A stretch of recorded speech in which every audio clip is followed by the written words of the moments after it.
Hi, my name is Autif Kamal, and this is episode 44 of Be Logical. This episode is about the major reasons for Detroit's decline and what some of the results of their decline was.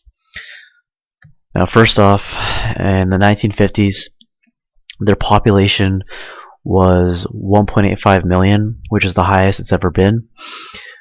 Then 1970 it dropped to 1.5 million. It dropped to 1 million in 1990.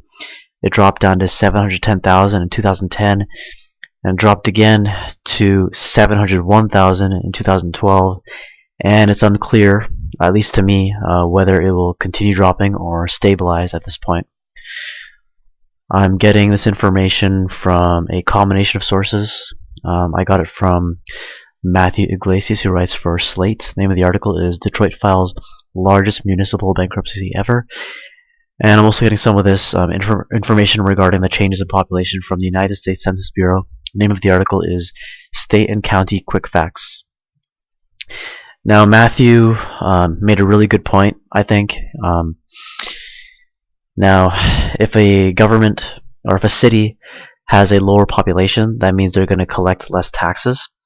And if that city collects less taxes, then necessarily they'll have less funds for public services for things such as streetlights, police, the fire department, and ambulances.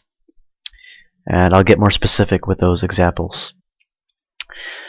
So first, before I continue, the information I'm going to present to you right now I'm getting from a combination of sources. I'm getting it from Mike Cherney, who writes for the Wall Street Journal. The name of the article is Detroit's Bankruptcy, 40% of streetlights don't work, 66% of ambulances out of service. And also get some information from EMS1 with their article titled New York City Records Fastest Ambulance Response Time in Its History. Now in Detroit, 60% of streetlights are functional, meaning the other 40% are not functional, and 66% of their ambulances are out of service. Now that's problematic just because the less ambulances you have, the longer it'll take for an ambulance to attend to you. And it's pretty important if you have some sort of medical emergency. It'll take longer to get that treatment. Now from EMS1, I got information regarding which city had the fastest response time for their ambulances, and that was New York City at 6.5 minutes, whereas Detroit's response time is 12 minutes. So it doesn't sound like a lot, but when you have kind of like a life and death emergency, every minute probably counts that much more. In terms of police response times, from the Wall Street Journal, I got the information regarding Detroit's response time, which was 58 minutes, as opposed to Atlanta, which had the fastest response time in the United States at 11 minutes. Okay, and that's really problematic because, you know, the longer it takes for police to respond, the more crimes that can be committed, the more thefts, the more burglaries, the more violent crimes. So that's a kind of significant problem with that.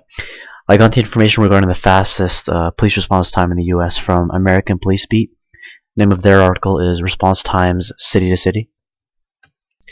Also, before I continue, I just want to point out that when I mentioned the ambulance and the police response times, that doesn't necessarily say anything about the quality of the ambulance services and police services in Detroit. It only talks about response time, so I'm just trying to be fair about that. Now, why did Detroit's population decrease? Well, according to Rebecca Solnit, who writes for Harper's Magazine, and the name of her article is Detroit Arcadia. After World War II, 1.4 million whites left Detroit for suburbs, and they left for the suburbs because there was more wealth and commerce in the suburbs, and also 185,000 African Americans left Detroit for the suburbs. And I should point out that I'm only talking to you about the outflux of population from Detroit. I have left a gap as far as the details concerning the influx of population into Detroit.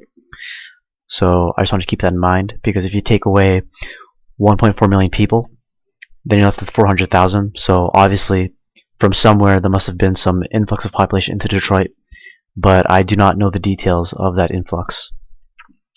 Also from Policy Mike, I have an article written here by Lauren Galick, or Lauren Gallick. The name of the article is America's 10 Deadliest Cities, 2012.